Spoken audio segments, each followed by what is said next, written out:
ke-6 yakni Maidatun Hasanah yang akan disampaikan oleh beliau Abah Kiai Haji Toha Muntaha Abdul Manan. Kepada beliau kami aturkan.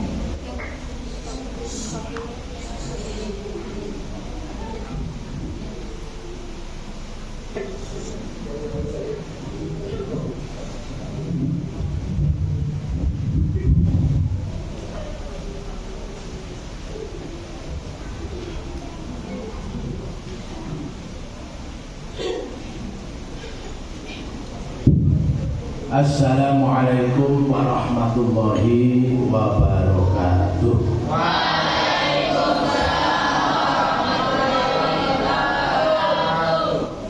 Ar-Rahman 'allamal Qur'an. Asyhadu an la ilaha illallah wahdahu la syarika lah wa asyhadu anna Muhammadan 'abduhu wa rasuluhu khairul anam. Allahumma sholli wa sallim ala nabiyyina Muhammadin wa ali Muhammad. Dewan Masyayikh Haji Tulab Lampung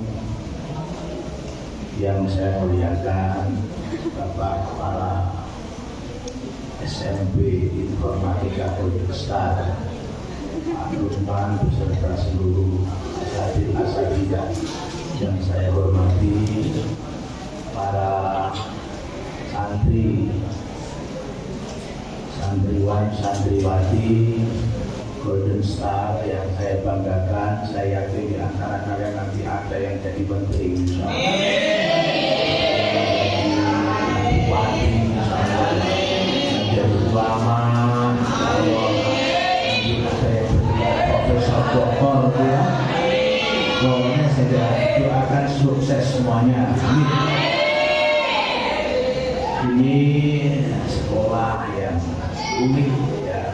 Ketika itu didirikan mungkin di Lampung baru ada satu ini, SMP Informatika. Ini baru satu ini mungkin dulu. Kalau sekarang sudah banyak. Tentu dimaksudkan identitas informatika itu artinya para santrinya, tentu dan keluarga besar yang ada di sana. Oh tadi Pak pengasuhnya pun saya sebut di Pak Masainya. Ya ini Zon, Masya Allah. Beserta punyanya ini, Masya Allah. Yang saya muliakan. Oh ya, jadi ini baru satu-satunya dulu waktu berdiri yang berlabel informatika. Lalu ada pertanyaan menarik, kenapa kok diberi label informatika? Ini penting. Informatika itu perintah Al-Quran. Orang yang melek informasi itu disebut ulil albab. Yastami'una al-qaul, ya, yastami'una al-qaul fayattabi'una ahsanah. Jadi orang yang melek informasi itu adalah ulil albab, orang pintar. Nah, orang pintar itu ketika mendengar informasi nggak milah-milah, dari mulai merah, hijau, kuning, biru, warna kabeh diterima semua. Lalu orang pintar informasi ulil albab itu fayattabi'una ahsanah, menseleksi, memilah-milah mana yang baik dipakai, yang tidak baik dibuang. Itu namanya orang pintar. Maka ketika itu disebut informatika, harapannya apa? Para santri ini melek informasi, berburu informasi, haus informasi. Karena apa? Hari ini yang paling berkuasa itu adalah mereka yang punya informasi. Yang paling berkuasa. Kita misalnya begini, punya kitab suci, Al-Quran namanya, itu sumber informasi. Sumber informasi. Jauh sebelum ada ilmu pengetahuan teknologi berkembang dengan macam-macam bentuknya, Al-Quran itu sudah menyampaikan kepada kita sesuatu yang belum terjadi dan sekarang terjadi, ditemukan oleh para ilmuwan. Contohnya misalnya begini, dalam surat At-Tur ayat 6 itu adalah ayat tentang adanya informasi, ya, yaitu al-masjur, ya, yaitu adanya gunung berapi di bawah laut. Jadi dulu Al-Quran sudah bilang, dan gunung berapi Al-Mahjur ini di bawah laut. Al-Baharul Mahjur ini di bawah laut. Loh, jangan, itu Kanjeng Nabi bukan orang pesisir. Ya, Kanjeng Nabi tinggalnya bukan itu ya. Di Mekah, Madinah. Jauh, pesisirnya di Jeddah. Perlu waktu 70 kilo perjalanan. Tapi Nabi sudah menyampaikan ayat Al-Quran. Seandainya Nabi tidak menerima wahyu, dari mana beliau tahu tentang adanya gunung api di bawah laut? Apa yang terjadi? Sejak selesainya Perang Dunia Kedua, para geolog ahli-ahli tambang melakukan ekspedisi untuk menemukan sumber tambang di bawah laut. Ya, waktu itu yang paling ramai di daerah Laut Merah. Laut Merah itu Saudi, Sudan, Mesir, itu lautnya namanya Laut Merah. Antara itu dilakukan ekspedisi, ternyata betul begitu digali di bawah laut itu, dieksploitasi, apa yang terjadi? Ditemukan kawah dengan panas api 3000 derajat Celcius. Artinya kalau informasi itu datang dari zaman Nabi, ya, Al-Mahjur, Bahrul Mahjur, api di bawah laut, itu tahun 500 Masehi, itu ditemukannya di tahun 1900. Atas 1900 baru ditemukan. Al-Quran sudah lebih dahulu. Ini contoh. Nabi bukan bangsa pelaut, nggak tinggal di pesisir, nggak pernah berlayar-layar. Tapi Nabi sudah menyampaikan kepada kita satu informasi dari Al-Quran. Informasi adanya dua lautan, Bahroni, bertemu tapi tidak menyatu. Ya, bertemu tapi tidak menyatu, yaitu Atlantik Pasifik. Bertemunya di sana, di Amerika sana, daerah Cape Horn. Dua laut, sama-sama laut ya. Satu disebut Atlantik, satu Pasifik. Tapi sudah menjelaskan dari ayat Al-Quran itu adanya dua lautan, barzahun, tapi kayak ada penyekat, nggak bisa kumpul, nggak bisa menyatu. Loh, apa Nabi pernah berlayar di Amerika sana? Tidak pernah. Itu baru ditemukan di sana. Ternyata betul dua lautan itu bertemu, tapi nggak bisa bersatu. Kenapa? Karena kandungan airnya beda, kandungan kimianya beda. Kalau yang satunya zat besinya lebih tinggi, satunya zat besinya lebih rendah. Warnanya juga beda, satunya kebiruan, satunya kehijauan. Nah, Nabi tidak pernah berlayar ke sana. Ditemukannya ya baru di abad-abad modern. Oke, kita sekarang bicara tentang perang Hamas sama Israel kemarin. Yang tadi keliling sudah kita sodakoh ya. Semoga diberi kemenangan Hamas.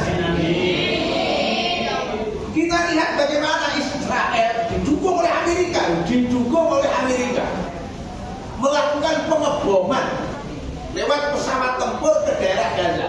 Gaza itu kota kelahiran Imam Syafi'i. Kamu kalau sholat mengikuti mazhabnya siapa? Imam Syafi'i itu kelahirannya di sana. Kemarin dibombardir oleh Israel dengan pesawat tempur F-16. Kamu melihat pesawat ngebom. Lalu pertanyaannya, apakah Al-Quran tidak ada informasi tentang pesawat tempur? Ada. Cuma kamu kalau baca Al-Quran selesai sudah ini jimat, kan gitu ya? Coba kamu hafal semua itu surat Al-Fil ya. Ayo. Bismillahirrahmanirrahim. Ayo. Alam taro.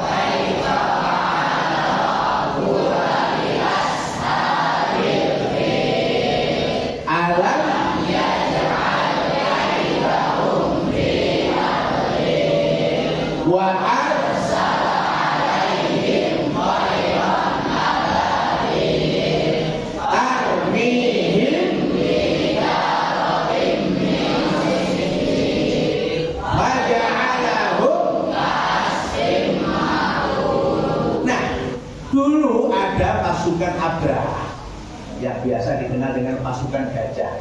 Kalau sekarang pasukan tank kira-kira gitu ya. Tank menyerbu Makkah untuk menghancurkan Ka'bah supaya orang-orang tidak menjadikan Mekah itu sebagai pusat tujuan. Bergeser ke daerahnya Abraha sana. Lalu apa yang terjadi? Abdul Muthalib, mbahnya Kanjeng Nabi, yang menjadi juru kunci daripada Ka'bah, menyilahkan, silakan. Kalau mau bikin rusak Ka'bah, silakan. Ya silakan. Karena Ka'bah ini sudah ada yang nunggu. Allah Subhanahu wa Ta'ala yang memelihara. Silakan. Jadi Abdul Muthalib tidak bertahan, tidak kemudian melawan, nyingkir, mempersilahkan pasukan musuh datang untuk merusak Ka'bah. Sesuai dengan janji Allah, karena Ka'bah dipelihara, Abdul Muthalib sebagai penjaganya tidak melawan. Allah kirimkan wa arsala alaihim thayran ababil. Kamu kata thayran itu artinya apa? Dulu itu dulu. Coba kamu lihat, klik di medsos, badan-badan pesawat, bodi pesawat terbang Saudi, bodi pesawat terbang Emirat, pesawat Mesir, pesawat Arab, ada tulisannya thayran apa enggak? Thayran as-Saudi. Itu kalau artinya manuk, berarti kan manuk Saudi kan gitu ya. Thayran as-Saudi, namanya manuk Saudi. Thayran al-Misr berarti manuk Mesir. Thayran Emirat berarti manuk Emirat. Padahal di situ kata Thayran as-Saudi bahasa Inggrisnya Saudi Airlines. Saudi Airlines, Arabnya Thayran as-Saudi. Berarti kata Thayran yang dulu diartikan burung secara konvensional ya binatang, hewan yang terbang, hari ini Thayran sudah berkembang maknanya binatang besi yang bisa terbang. Coba, kira-kira yang menemukan pesawat terbang Quran apa juga? Mestinya kan Quran kan? Mestinya dulu-dulu kita sudah terangsang untuk itu. Dan betul yang berani melakukan eksperimen terbang itu umat Islam. Kamu klik, yang pertama kali melakukan proses eksperimen itu umat Islam. Tapi ada pertanyaan menarik, kenapa kita tidak tertarik atau bisa menciptakan pesawat terbang seperti Boeing kalau di Amerika, kalau di Eropa itu Airbus. Kita juga punya pesawat terbang bikinan Bandung, PT Dirgantara. Dulu Al-Quran sudah bilang Thayran ababil, untuk melawan pasukan Abraha Allah mengirim pesawat tempur Thayran ababil. Kira-kira diartikan begitu kan boleh? Wa arsala, dan Allah mengutus ya tak? Alaihim thayran ababil, pesawat tempur. Pesawat itu coba kamu lanjutkan. Tarmihim bihijaratin min sijil. Coba begini. Kenapa Allah melawan Abraha tidak seperti Allah melawan kaum Ad, kaum Samud atau kaum Fir'aun? Kalau Fir'aun itu dilawannya kan ditenggelamkan di laut, ya kan? Laut dibelah, Nabi Musa lari, dikejar, Nabi Musa sudah sampai ke tepi, Fir'aun masih di tengah. Kok tidak seperti itu? Atau mungkin seperti Qarun, ditenggelamkan ke bawah, tiba-tiba tanahnya itu kayak dipalu, ya? Tiba-tiba meledak gini, tanggul. Kok Gusti Allah untuk Abraha mengirimkan Thayran? Ini pertanyaan.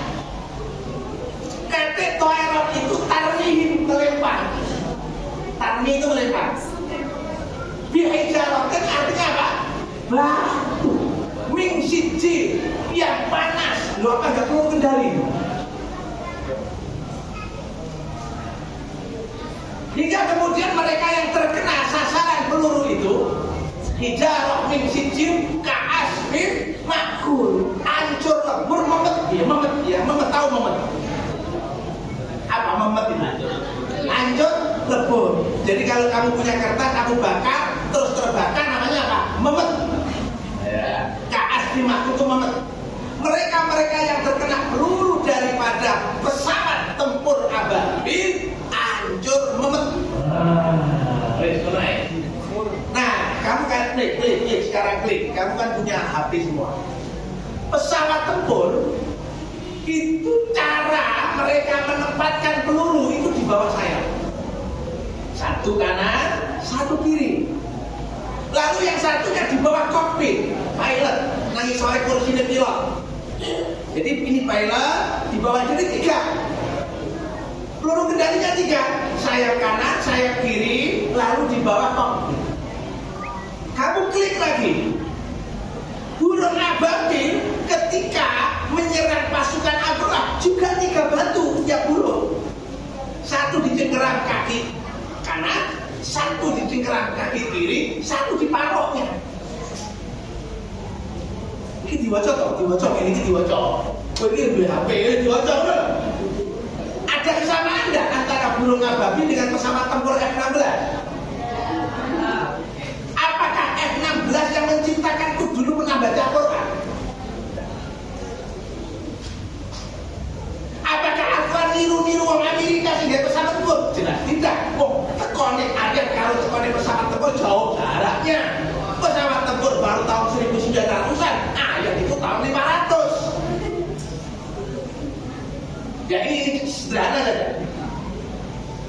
Yang lucu dan menarik lagi unik, kenapa Allah untuk mengusir Abdullah mengutus burung? Kok tidak seperti bencana Nabi Lut, Nabi Nuh, banjir atau badai angin atau mungkin gempa bumi atau mungkin dikasih penyakit? Kok kayaknya ini sebuah informasi. Informasinya begini. Hai umat Muhammad, kira-kira begitu. Kalau kita ini ngomong sains, besok itu akan ada zaman di mana kamu bertempur dengan menggunakan pesawat tempur. Maka hari ini saya beri ayat yang bisa merangsang pikiranmu, ide-idemu, supaya kamu juga bisa bikin pesawat tempur.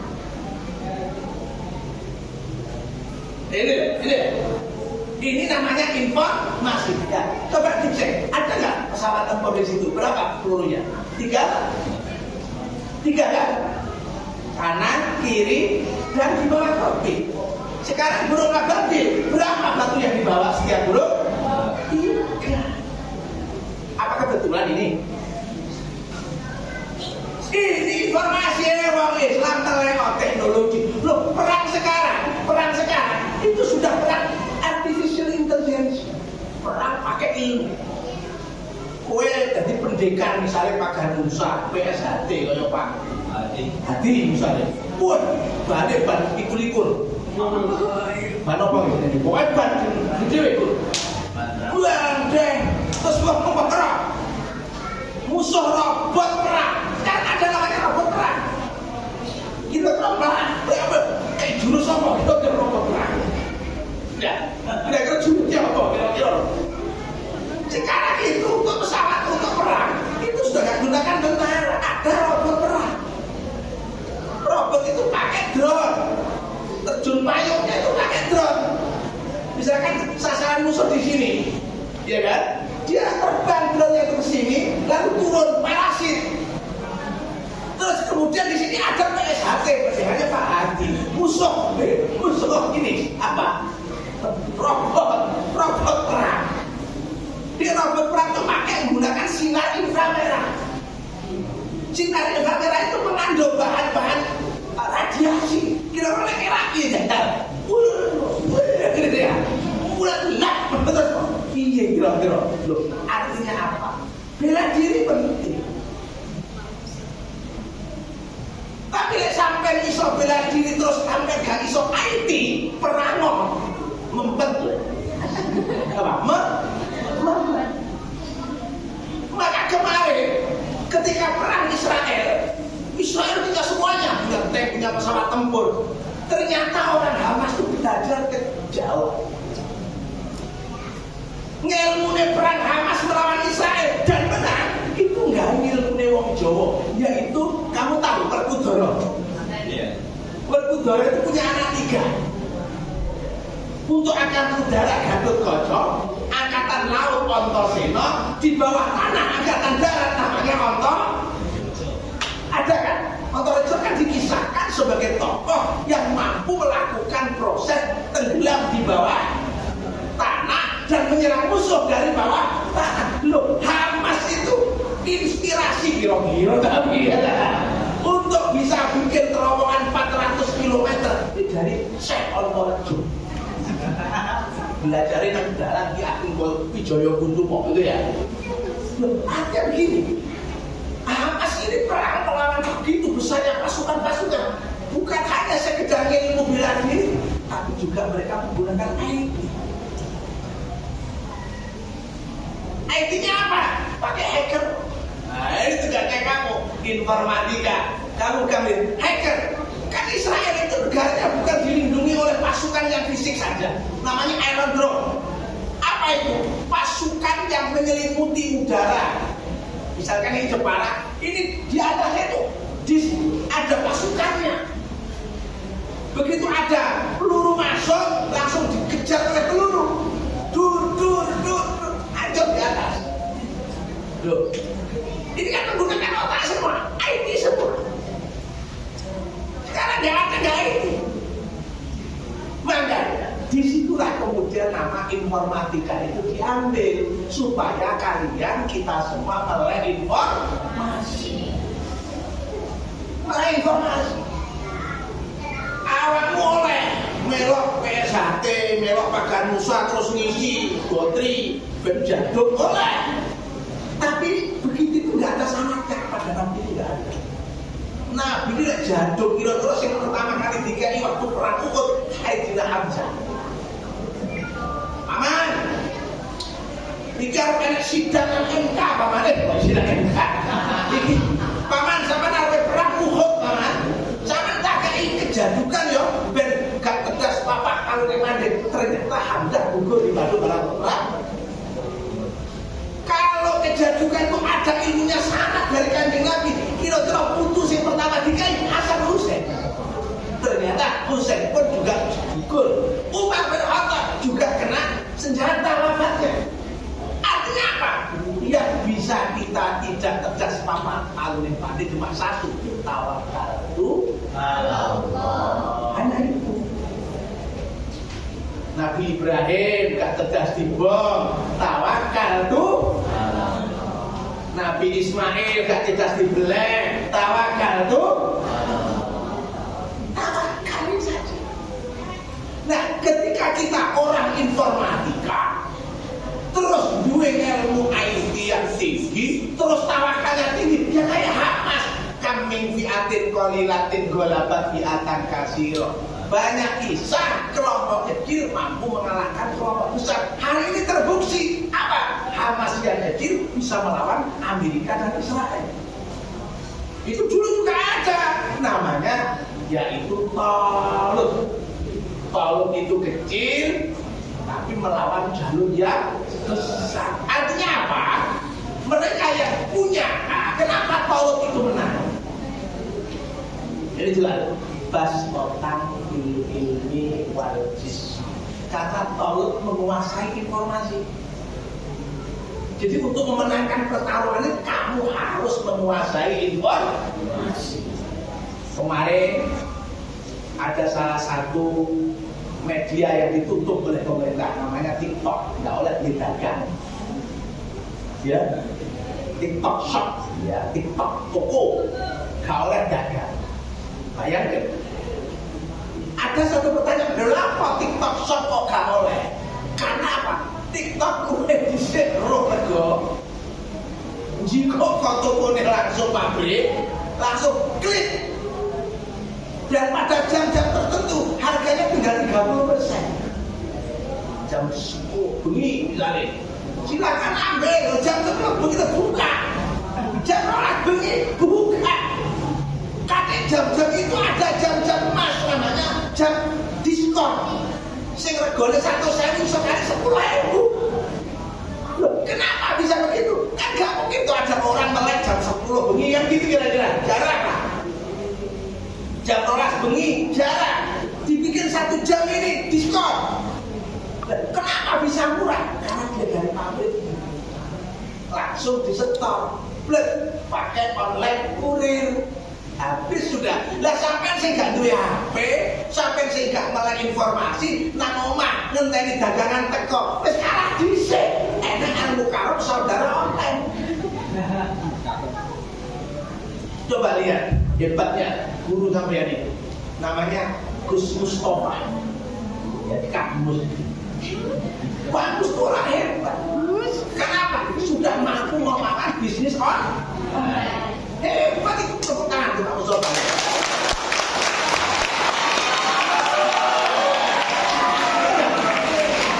Kita ini kan gak ada, butik juga gak ada, elase juga gak ada. Tapi bisnisnya kirim ke Argentina. Ini informasi namanya bagus, bagus, bagus sekali. Maka apa artinya? Nama informatika itu dimaksudkan supaya kalian melek informasi. Sekarang ada pertanyaan menarik. Semua punya laptop ya? Ada laptop semua ya? Ada laptop semua anak-anak? Ada ya? Lalu ada wifi? Ada laptop, ada wifi, ada HP? Punya? Punya HP tak? Mas Ezan, Mbak Siri punya HP? Mas Ezan punya HP? Punya. Laptop punya? Punya. Mbak Siri punya laptop? Punya lah? Nah, sekarang begini. Kalian tahu yang namanya HP, kita ini kan dulu sudah kalau malam Jumat itu kan diundang yasinan. Ya, diundang yasinan. Di surat Yasin itu ada ayat al-yauma nahtimu ala afwahihim wa tukallimuna aydihim. Coba. Artinya dia al-yauma nahtimu ala afwahihim wa tukallimuna. Kata kalam artinya apa? Bi aidi. Apa artinya? Tangan. Coba bayangkan Quran tahun 500 Masehi sudah pernah mengatakan bahwa ada satu saat di mana tangan bicara. Zaman kamu kalau enak tangan ngomong. Coba. Ayo. Ngomong itu kan mestinya mulut. Ngomong itu mestinya mulut apa? Justru Allah sudah memberi informasi. Al-yauma ada satu masa.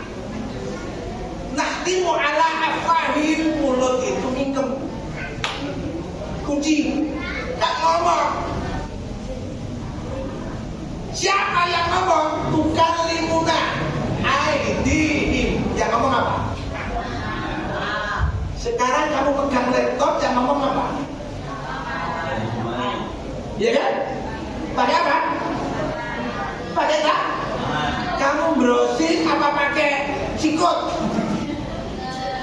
Ya kan pakai tangan kan? Tukallimuna aydihim. Misalkan begini, ini ada meja, ada laptop. Lalu kamu menjadi operator. Ya, operator apa saja juga tentang suatu lalu lintas informasi. Itu pakai mulut apa enggak? Ya cukup pakai tangan loh, gini. Misalkan gini, ini pesen tiket Traveloka. Itu ada robot yang jawab, halo, pakai tangan terus. Halo juga, mau apa? Halo juga, mau tiket, gini. Surabaya, Jakarta, gini. Nggak ngomong balas gini. Penerbangan jam 10,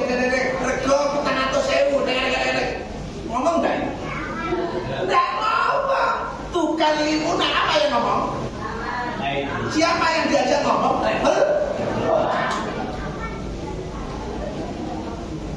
Kamu kalau di media sosial sering lewat Shopee, Lazada, ora enak sing nunggu Shopee sapa? Mbak Karomah. Sing nunggu ya robot. Lalu di situ ada foto jaket yang dipakai Pak Jokowi kan gitu ya. Ini jaket yang dipakai Pak Jokowi, harga 150.000, nggak apa-apa belas, cuma ngomong 150.000 jaket model Jokowi kan gitu. Lalu kamu klik dikit satu Pak, moro-moro nang Geraha ini kan enak GNT gitu ya. GNT itu apa GNT? Moro-moro Mbak Laini satu nunggu gampang jaketnya Pak Jokowi ya tak? Nggak pernah ngomongan Mbak Laini, nggak pernah ngomongan sama Lazada, sama Shopee, nggak ngomongan. Moro-moro kurir tahun kita gini Geraha itu ada kotak kecil tulisan yang non COD silahkan klik, jadi gitu ya. Nonton terbang gede, lu kita sama ngomongan. Si ngomong apa itu? Yang apa yang bicara apa? Waktu kali muna. Coba. Nah waktu yasinan bendino malam Jumat, sing diwaca ayat HP, tapi gak iso gawe HP. Ora iso gawe laptop, ora iso gawe satelit. Kenapa? Karena kita menerima Al-Quran itu hanya teksnya, bukan konteks keilmuan.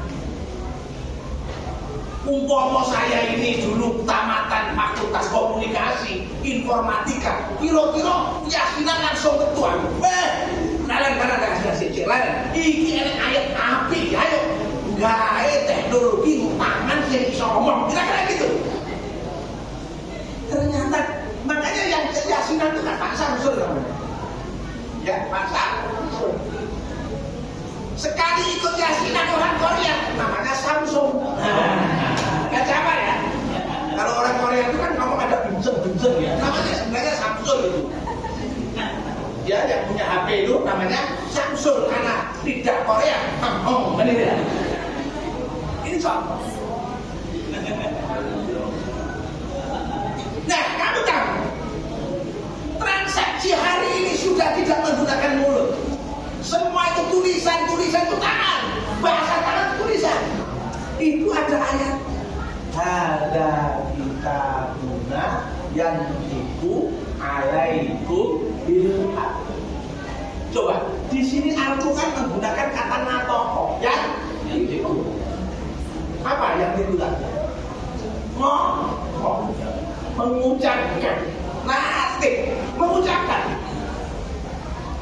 Bahwa tulisan itu bisa ngomong. Hari ini semua itu ngomong. Kamu masuk ATM, kamu jangan ngomong-ngomongan sopo. Kamu masuk ATM, kowe duit 10 juta, kowe pengen dikut 1 juta, utawa ngirim 1 juta, sing mbok ngomong sopo? Robot mesin, sing gawe ngomong apa? Tangan. Terus di situ ada jejak namanya gigi. Nah, ada tulisan saldo karek 1 juta sampai kek dikut 1 juta sama kirim nang nomere Pak Hadi. Pak Hadi ora sak jam ngomong sama klik Pak Hadi merorok delok, oh aku itu 1 juta. Pak Lukman sing 10 juta karek 1 juta. Langsung dikabari Pak Lukman duit sampean karek 1 juta. Pak Hadi dikabari Pak Hadi sampean itu 1 juta. Tekan nomornya Pak Lukman omong-omongan pada. Ya. Siapa yang bicara? Kitabuna yang tiku alaikum bilhaq. Tulisan wilah yang kemudian saling berbicara. Aku kijane bulat balik ngomong yang gini gitu. Pangeran dikukur kok. Artinya umat Islam itu gak begitu keres. Lepas. Kita ini kan sering diskusi, debat sesuatu yang sudah selesai. Contoh gini, mungkin kamu sensitif ketika ada orang di masjid ngaji, demek Quran kuwi ora sabut ora apa-apa. Geger ora lho. Pak Barman mesti murah-murah. Iya kan? Murah.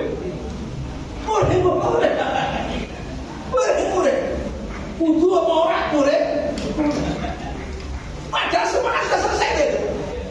Sing ngomong batal kudu yo enek dalile, sing ora kudu yo enek. Saking kita gegeran masalah wudu orang demek Quran, akhirnya lali piye caranya memudahkan orang berwudu. Apa yang memudahkan orang berwudu? Teknologi sanyo. Kowe lek gak enek sanyo, enek Shimizu, kira-kira apa nimbok kememu ae ya. Akhirnya apa? Begitu wudu nih, nimbok. Lah wong Jepang sayo ngerti agama yang paling banyak menggunakan air itu hanya Islam. Lah yang ada. Wong Islam itu paling sregep nganggo banyu.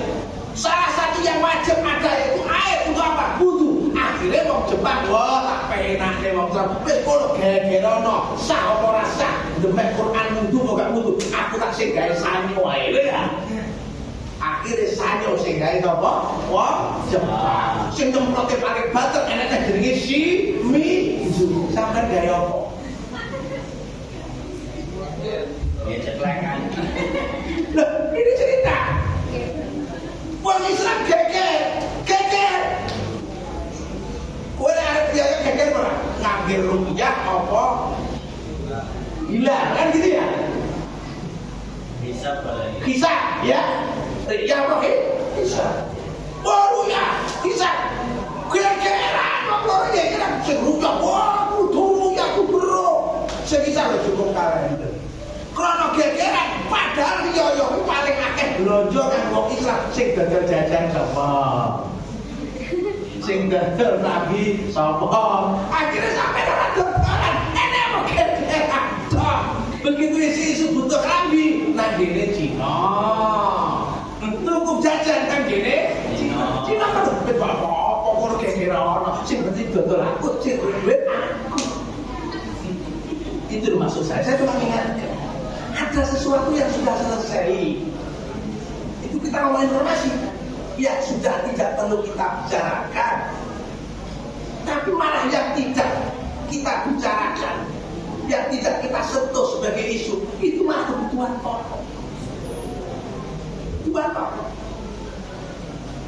Coba sakmene kae iki mau iya kan mulai dari kipas angin, HP, speaker sing made in golden informatika golden star mana ya gak enak sing made in pondok pesantren mana kipas angin bikinan pondok pesantren ya ada ada sing duwe sapa Mas Pion kan gitu temasang sodir ora iso sing iso Mas Pion.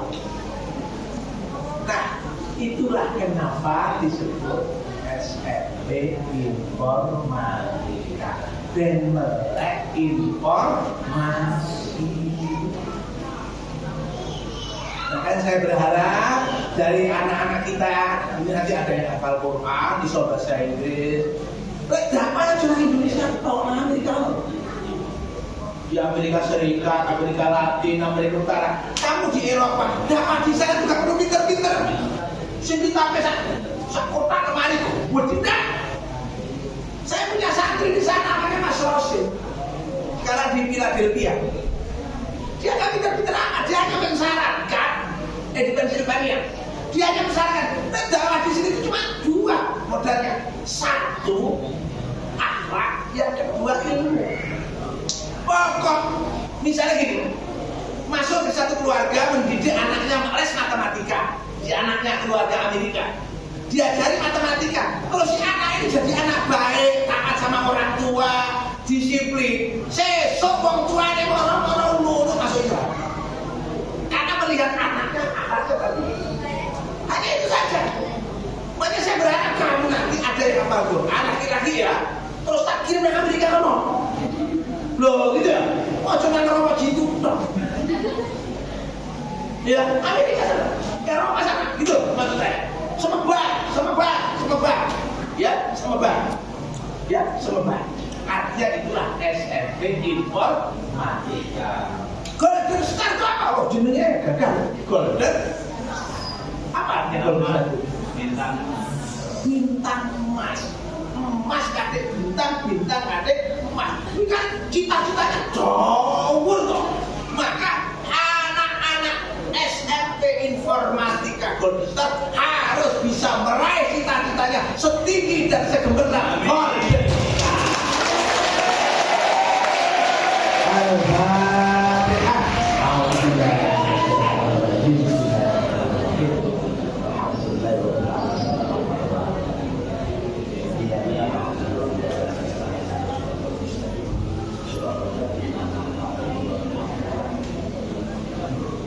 Maka pesan saya, teknologi IT kamu harus perkuat.